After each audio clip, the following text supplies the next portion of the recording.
সারা সপ্তাহের ক্লান্তি ও একঘেয়ে জীবন থেকে মুক্তি নিতে চলো যাওয়া যাক আজ একদিনের ভ্রমণে এমন এক জায়গায় যেখানে বিরাজ করে শান্তি, আর মনে হয় যেন এই মুহূর্তে অন্য কোথাও রয়েছি।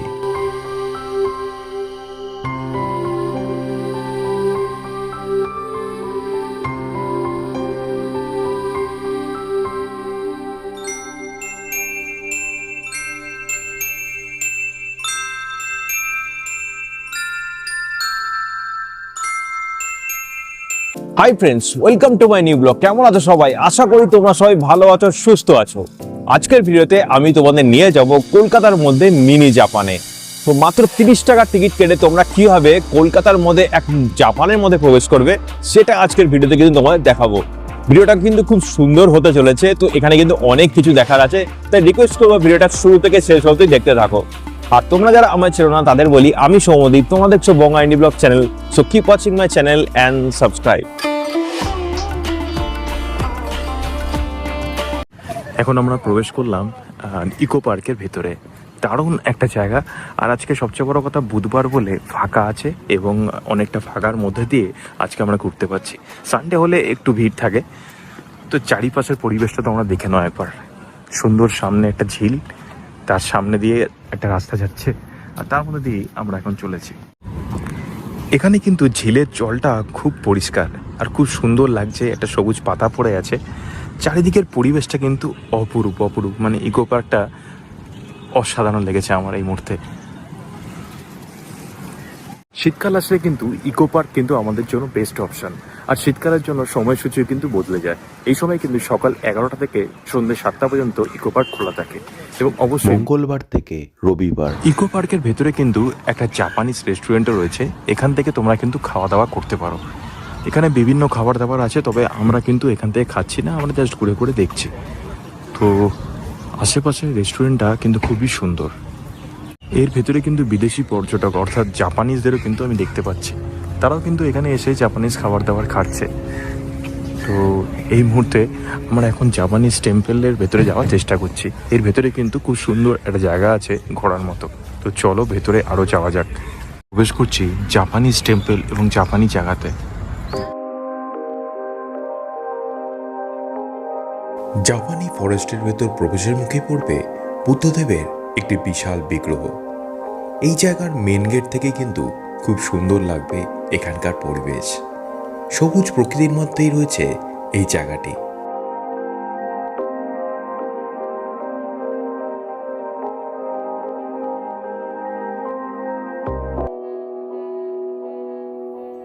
একটু এগুলেই সামনে পড়বে জলাধার, আর জলাধারের উপর দিয়ে গেছে একটি কাঠের সেতু। এখানে দাঁড়িয়ে থাকতে যেমনি ভালো লাগবে, তেমনি এখানে তুলতে ইচ্ছা করবে বেশ কিছু ছবি। আমিও বেশ কিছু সময় এখানে কাটালাম ঘুরে বেরিয়ে।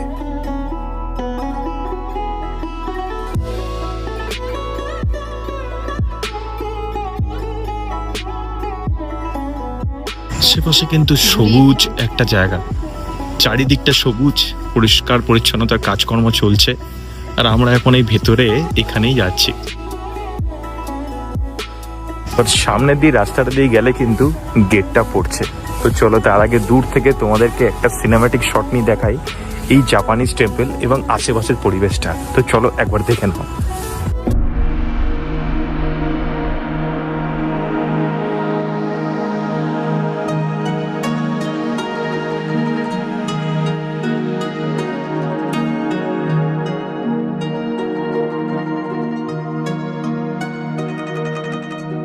এই স্থানে আসলে মনে হয় যেন এই মুহূর্তে আমরা জাপানে আছি। বুদ্ধিস্ট মনাস্ট্রিটা এত সুন্দর, আর আশেপাশের পরিবেশ এত নিরিবিলি এবং পরিষ্কার পরিচ্ছন্ন, যেন মনে হয় অন্য কোথায় আমরা এখন রয়েছি। এখানে বেশ কিছু মানুষ এখন এই মুহূর্তে ভ্রমণ করে যাচ্ছে এবং আশেপাশের মনোরম পরিবেশ উপভোগ করছে। মানতেই হয় এই জায়গাটা খুব সুন্দরভাবে নির্মাণ করা হয়েছে এবং মনাস্ট্রিটা একদম যেন নিখুঁত বানানো। এই মনাস্ট্রির ভেতরে রয়েছে একটি প্রেয়ার হুইল, যা বৌদ্ধ ধর্মের মানুষেরা ঘড়ির কাঁটার দিকে ঘুরিয়ে পুণ্য সংগ্রহ করে, কর্মকে শুদ্ধ করে এবং আশীর্বাদ পাঠায়, যা মন্ত্রগুলি পাঠ করার সমতুল্য। এই প্রেয়ার হুইলগুলি বৌদ্ধ ধর্মের মঠ এবং বাড়িতে দেখতে পাওয়া যায়।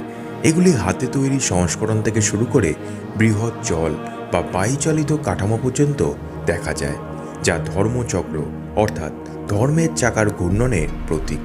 এছাড়া এখানে লাইট, স্থাপত্য সবকিছুই যেন কলকাতার মধ্যে এক আলাদা জায়গার অনুভূতি এনে দেয়।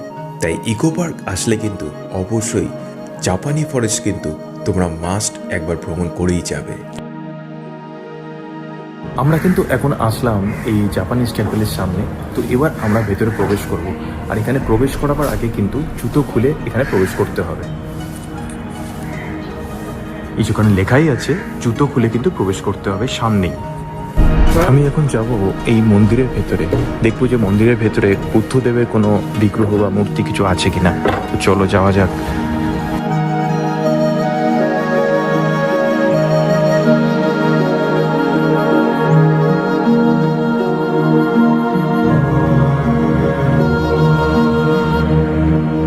ভেতরে কিন্তু রয়েছে বুদ্ধদেবের একটা বিগ্রহ। তো অনেকটা দিন আগের, বেশ নোংরা হয়ে গেছে মনে হচ্ছে, দেখে সাদা ভাবটা খুব কমে গেছে। এখানে কিন্তু একটা সুন্দর গাছ রয়েছে, সম্ভবত এখানে রাত্রিবেলা আলো জ্বললে আরো বেশি সুন্দর লাগে।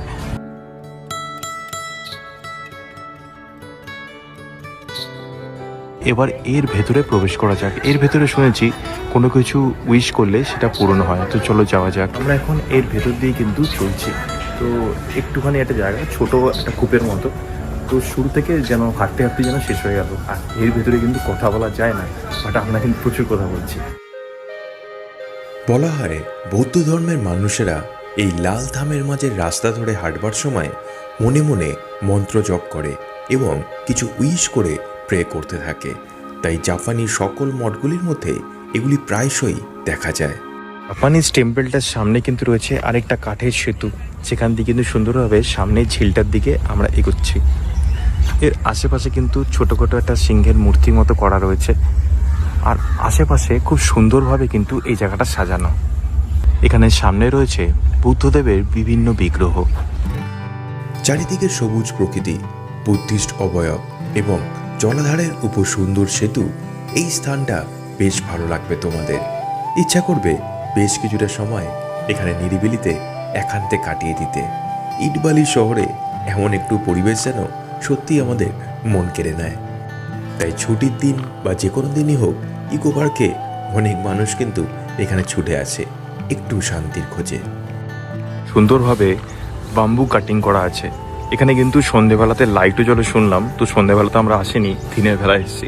তো এখানটায় কিন্তু খুব সুন্দর বাসগুলোকে সাজানো আছে খুব সুন্দরভাবে। আর এটা কিন্তু ঠিক জাপানিজ রেস্টুরেন্টের সামনেই কিন্তু পড়ে। তো তোমাদের এবার বলি, তোমরা এখানে আসবে কী করে। এখানে আসবার জন্য কিন্তু তোমাদের চলে আসতে হবে বিধাননগর বা পার্ক সার্কাস স্টেশন। সেখান থেকে কিন্তু তোমাদের বাস ধরতে হবে নিউটনগামী বা এয়ারপোর্টগামী।